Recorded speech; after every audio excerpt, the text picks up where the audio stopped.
So this was the next morning that I had described earlier.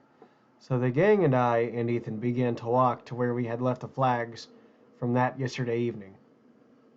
This time we all went as a group instead of splitting into the groups of two, just like we did the previous day. From what we had described earlier, some of our search team believed us about what had happened that previous night, but some had thought that we were just being ridiculous. Ethan and I then directed everybody to the leaf pile where the bones were found. None of them were there that morning after.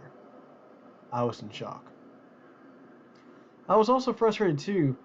People looked at us with mad faces and everything. One of our members asked, "Is this some kind of a joke?" Ethan then replies with, "No, I swear they were right here." "Yeah," as I followed along with him on this.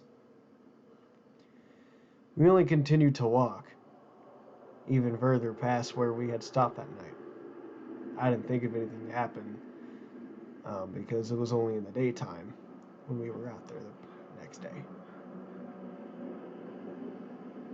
After about another 50 feet of walking, our whole group, including us, looked into the distance that was about 30 feet from us, and we saw somebody.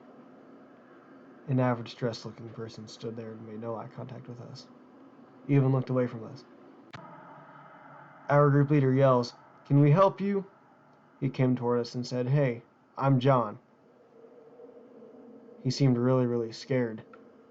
I would have been too if I was missing, especially in the dark woods, and even overnight, and when it would be cold as well. We were all in good relief, though. Ethan told him that everything was going to be okay, only since our team was with him.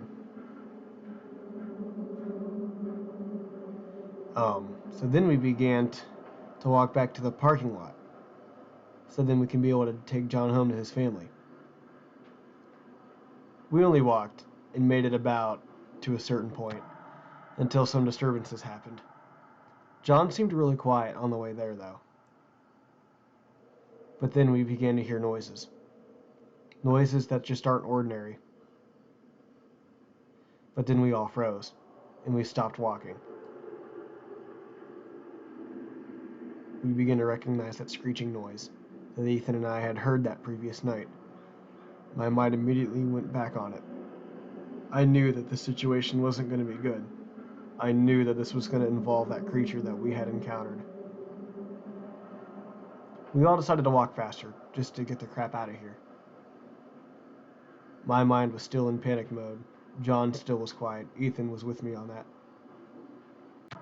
The forest only got creepier and creepier as time went on. But after about a good walk distance, we then see that tall figure. The tall figure seemed to have been about 50 to 100 feet away from us. Since it was daytime, we got a better glimpse of the figure. It had a long black jacket on it, and still had the white eyes. We all turned around and ran like never tomorrow. We went in the opposite direction from where we were going. The way we were going was to the parking lot, so we ended up being farther from the parking lot. But down the hill, we found this cave. We were all able to fit inside of it, thankfully. All of us, including John. "I think we lost it," I said to our group. We were all hoping that we had lost it. We were all sitting in there in fear. One of our members luckily had a fire kit, so we were able to put up a campfire inside the cave, and we all had sat around it. We ate snacks, drank water, and felt relieved after escaping the creature. John was still quiet. But after all of that, we decided to tell stories to each other as a group. But yet again, the creature was still out there.